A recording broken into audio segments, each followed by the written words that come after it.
Hey there, Sharon Horne-Ellstrom here. You can call me Pajama Grandma. Green energy drink. And it's not really energy, it's just a green, like greens drink. I've been terrible lately. I've been taking care of my 3-year-old granddaughter. And since I've been watching her for like the last 3 weeks, I have not been taking very good care of myself. So I decided, all right, I got to get back on the green drinks and the red drinks and the healthy drinks and the things that make me feel good. More water, especially. But that has nothing to do with today. But it does have to do with today because juggling. I don't know how to juggle. Never learned how to juggle. My daughter can juggle. I mean, literally juggle, but I cannot. I never tried it. But I have always had a lot of balls in the air. Always been doing a lot of things. And since taking on the 3-year-old, it's really been interesting and challenging because I've got to throw all the balls in the air and see where they land again because it's different. It's not, you know, wake up, do your videos, do your things, do your own thing all day long, talk to your coaching students, do whatever you're going to do.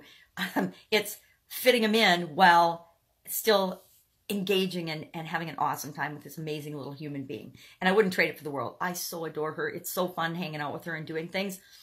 But I also need to, I'm in the day 5 of a 30-day customer challenge. I just signed on to be a chef, a funnel chef with Funnel Kitchen yesterday. So I've got a project that I need to get going for that. But I think it's going to be really fun because after having an Italian food business for 35 years, I love all things cooking and all things cooking related. So when I saw the Funnel Kitchen, I got a little excited about it a couple years ago. And I didn't participate back then in it, but now Amanda's changing the way she's doing it, and she's getting a bunch of us involved to help share our content and joint venture and do things. And I think it's going to be fun. It'll be just one other thing that I'm doing on the side, but I'm excited about it. It's going to be neat, but I'm going to have to juggle and get that done. I also I'm helping a couple of people launch their webinars. And so again, those I can fit in the evening. So that works fine. And I have no excuses about that one with the juggling. That's not really a juggle. It's just scheduling it. It's just making sure I have enough energy at the end of the day to do a good job on those. What else is going on? Moving. I'm moving, and I will say I'm not making enough progress on that in my mind, and getting things packed up and done and sorted. It's a lot. Oh my God, I've been talking about it for a couple of months, haven't I? Because I've actually been working on it for about, I don't know, 8 years, 9 years. Wouldn't want to hurry some of these things along, right? So today, it's all about juggling, staying caught up, getting things done, creating the action items and the worksheets for the 30-day challenge. Because what I'm doing is I'm trying to make it as simple for people as possible. My objective in the 30-day customer challenge is to help people to watch a quick video, get the content, get the gist of what the exercise is, and then to actually do something every day to create their customer system, their customer interaction, customer handling, whatever you want to call it. I call it customer handling, but I don't know. It's whatever you want to call it.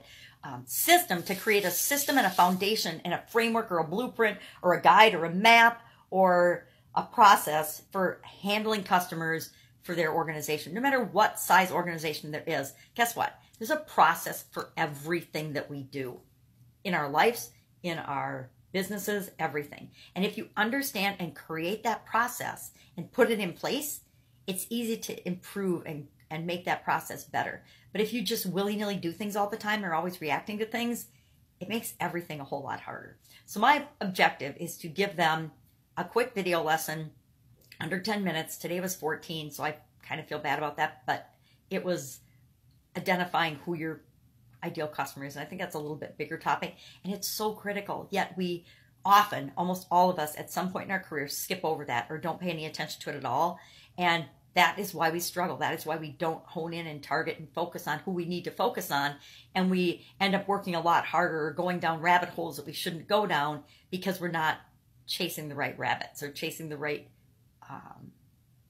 people that we can serve and help the best. So it's a big topic.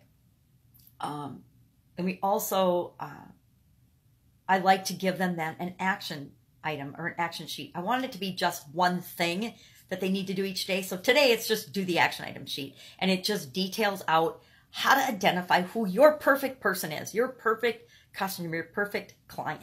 It's so important that we do that.